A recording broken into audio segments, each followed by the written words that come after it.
and welcome back to another week's analysis behind the news. A few videos ago we talked about the Brexit campaign, which is the referendum that Great Britain has set up in order to get the British people out of the European Union or keep them in, whichever they decide they want to do.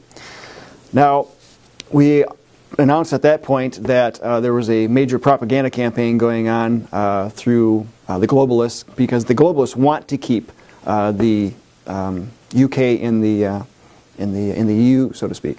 So, that being said, they are pressuring the British people immensely in order to stay in order to vote to stay in the European Union. Now, last week we saw that WikiLeaks has come forth and uncovered some audio regarding what is being deemed a destabilizing financial event that's tied to the IMF Greek debt deal. So there's this International Monetary Fund officials that are going back and forth regarding, what would happen if we had this crisis before the June 23rd referendum, and it comes back to what does the globalists want to see happen. They absolutely have the ways and the means in order to make sure that their agenda goes forth, regardless of the of the outcome of this. According to the Treaty of Lisbon, the EU, or I should say any country that leaves the EU, they've got 2 years in order to negotiate their exit. And a lot can happen within those 2 years. And like we said, the globalists of the European Union certainly have the ways and means in order to make sure that their agenda moves forward. But notice what's happening, though, is that the crisis is basically man-made. It's contrived, and will it actually happen? We're not quite exactly sure, but it is being bantered around, and so that is you'll see that happening a lot with big government. Is that it comes up with this crisis, it automatically has a solution for it, and that solution is usually much more government and much more involvement in people's lives. And the reason for that, obviously, is as we have seen over the course of history, where individual countries get together through regional government compacts, and that just on a natural order of things until we actually get what we consider world government, probably through the United Nations. Now, take a look at, and that was actually written up by the New American magazine. The headline was "Brexit Panic, CFR Media Step Up Campaign to Scare British Voters." And we take a look at what the CFR, the Council on Foreign Relations, again, a large part of the globalist campaign, it says here that leaving the EU would carry major risks. Now, this is from their CFR backgrounder called The Debate Over Brexit. And it goes through a lot of different areas. It offers some history on that, but it also offers problems that may arise through migration, trade, capital flight, and financial services. And so they are pushing the fact that there may be all of this trouble that are happening on those fronts, and those fronts are tied directly to the day-to-day living of those in Britain. So, again, they're trying to scare those folks. Now, recall what had happened in America in 2008.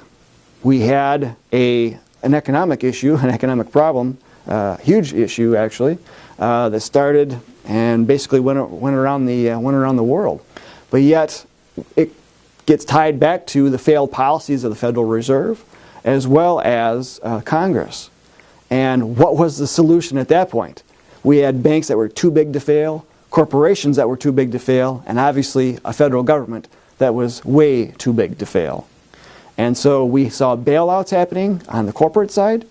We saw nothing as far as taxpayer bailouts, other than getting taxpayers to foot a bigger bill, as well as getting more entitlements to them for services to help with their bankruptcies or whatever the case may be.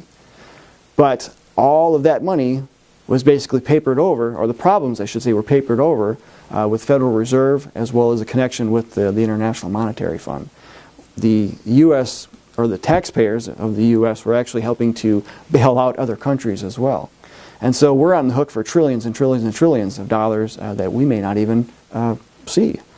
So the fact that the government basically came up with the problem, created the problem, comes up with the solution with being more government, and obviously there was this huge excessive spending through stimulus and whatnot, and what did that get us?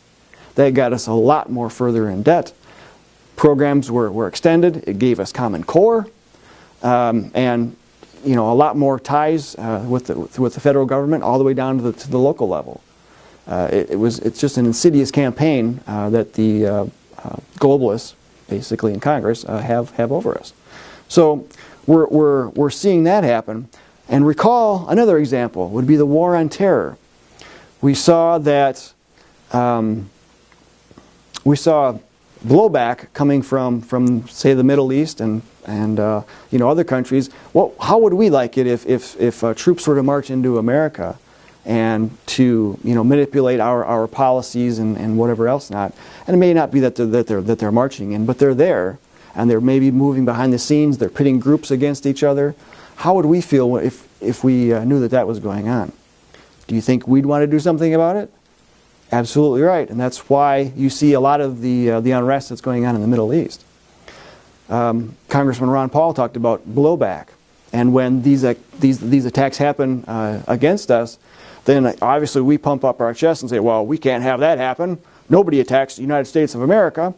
We need to get out there and quell that violence. We need to have retribution. We need to beat these people down. Bomb them back into the Stone Age, as Senator John McCain had once said.